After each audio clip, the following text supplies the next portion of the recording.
बेटी पतारी कामरिया लंबी बाल गे बेटी, बेटी पतारी कामरिया लंबी बाल गे बेटी।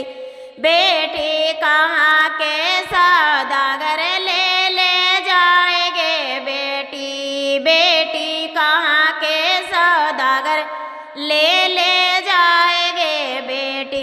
बेटी पतारी कामरिया लंबी बाल गे बेटी, बेटी अनजाने गाँव सौदागर ले ले जाएगे बेटी।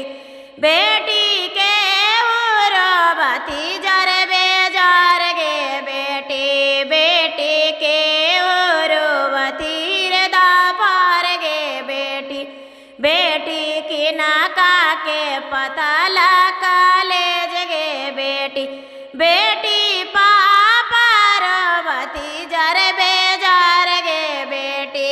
बेटी माँ मेरो बतीर दाफार गे बेटी, बेटी भाभी के पता कॉलेज गे बेटी, बेटी भाभी के पता कॉलेज गे बेटी।